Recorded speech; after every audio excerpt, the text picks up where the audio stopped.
Hey y'all, Joefer here, the cranky old gay guy, and today I'm gonna come to you with a very short video. So, as you can see by the thumbnail, I said, don't do this. And what shouldn't you do? You shouldn't dismiss 1970s rock, because that makes me cranky. Very, very cranky. Compare rock from the 70s to rock today, or even popular music. There's a big difference. In the 70s, songs had storylines. They progressed from the beginning to the end. A good example would be Hotel California. We get to go along all the way until we find out that the hotel is run by aliens and the hotel is actually a spaceship. At least that's my interpretation. But it's a song, and it does make you think. And for years, people have debated what exactly the song means. But then you take something like new, something that's on the hits today. I don't know, pick a Maroon 5 song. I guess that's pop rock. I couldn't tell you the lyrics to any of them. Maybe a tune, but I couldn't tell you what the story is because I don't think there is one. And it's not just that. I think rap has more story content than most pop music, simply because rap, depending on the song, tells you the story of what's going on. But when you listen to a pop song, let's take that one that was out most recently or popular. I think it's Sabrina Carpenter, and it's about, what is it? I want to say cinnamon, but that's not right. It doesn't make a lot of sense. It just goes here and there and that, and then they do the chorus, and that's the only thing that anyone remembers because the song is nonsense. But you can pick any 1970s song. Look at a Rod Stewart song. Takes you through an entire story. The Maggie May song. It's a story about a teenage boy having sex with an older woman, and presented as if it's not a scandal, but as if it's an educational thing on his part. And as he gets older, he realizes how important that older relationship was when he was a teenager. Again, some people might find the song itself, what it says, distasteful, but the song itself is good. And it has structure, it has music, it has a band. It's not this synth pop junk that you hear today that they try to pass off as rock. Even some of the new rock songs of a heavy metal band, they don't have a lot of story. It's a lot of guitar runs, but the story is just not there. There's a chorus, but that's about it. And I see a lot of people, particularly younger people, who will dismiss 70s rock as old fogey kind of stuff. You know, there's a term called yacht rock for like Jimmy Buffett and easy listening rock songs. I think that rock is called grandpa rock. But if that's the case, I listen to grandpa rock. When I am listening to music around the house, it's either classical, or sometimes I'll turn on a Latin radio station, and then it's, unfortunately, there's also a lot of talk on those. It's just chatter like morning radio hosts. But the music itself is mellow enough, but heavy enough that I can enjoy it. But if I am like working somewhere and I just need background music, it's going to be 70s rock. Yeah, I mean, what other choice do I have? I mean, I can listen to something with a story that I can follow and sing along with, or I can listen to something new. There's a song I think called Telephone by Drake, and it's like, bing, bing, hear the ding, ding, hear you on my cell phone. And that's pretty much the whole song, about hearing a cell phone call, and he's whining that this person keeps sending him cell phone calls. I don't write the music. I write lyrics, but I don't write them for the songs that you're actually hearing. unless you listen to the ones that are on my channel, and then I write a lot of those. So that's what this video is about, is do not discount the whole genre of 1970s rock, because there's a lot of talent there. There's a lot of musicianship.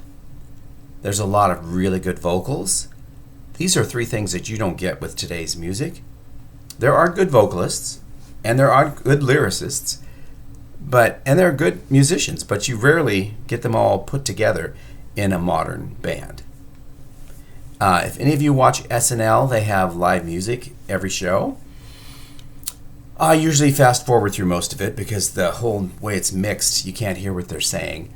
I do notice that they do have sometimes they'll have a lot of band up there, and they are really good musicians.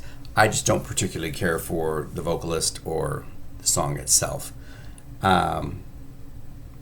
Chapel Roan was on recently, and she sang the Pink Pony Club, which I really like the song. I just did not like the way it was put on SNL. Her voice was very weak, no energy. The band was good. The lyrics do tell a story. It's not a very in-depth story, but it does tell a story.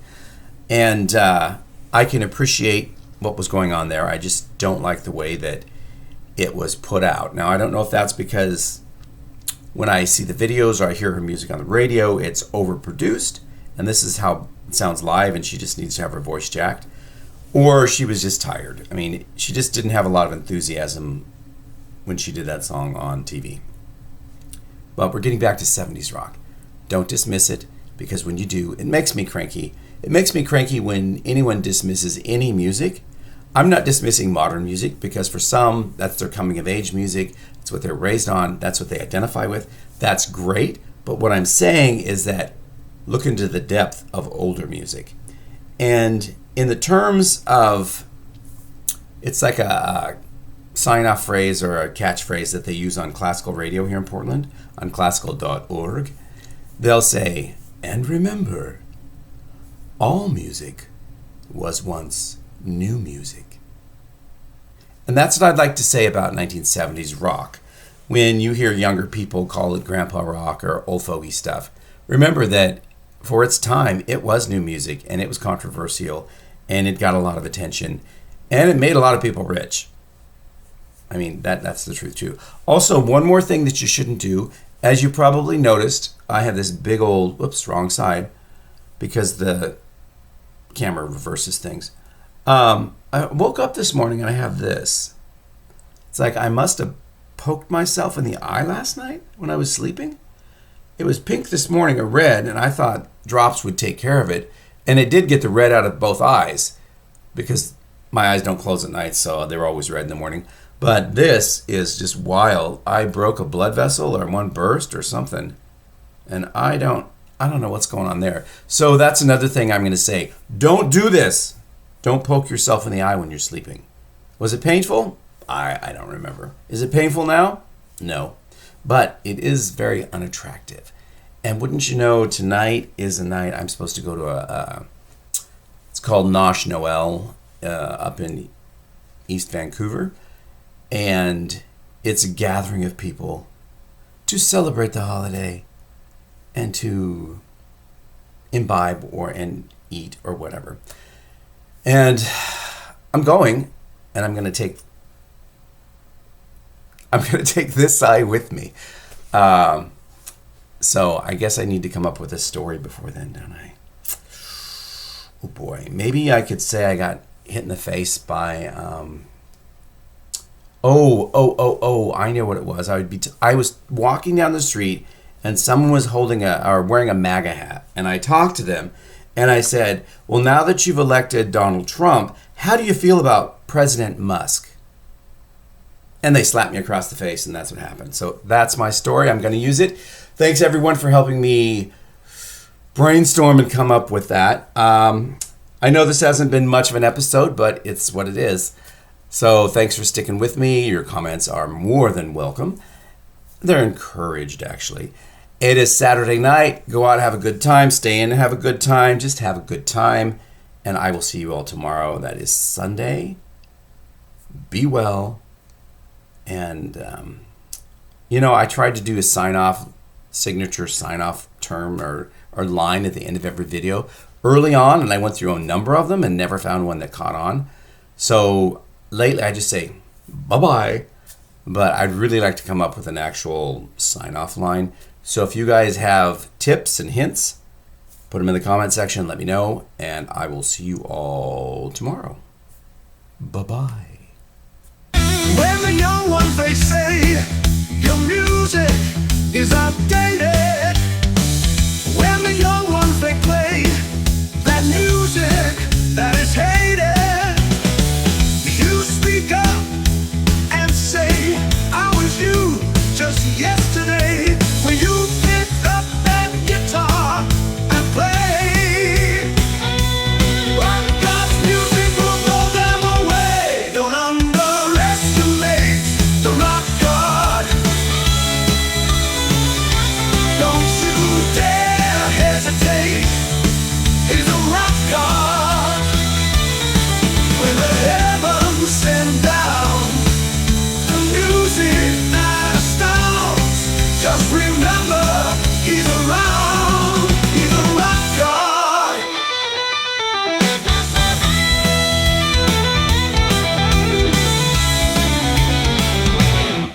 When you show them the way, they'll understand, they will follow. When you teach them to play rock music, it's easy to swallow. When they come to know rock history, that music soothes the soul, it's no mystery. They won't discount the old like they've done before. You open their minds and rock kicks open the door.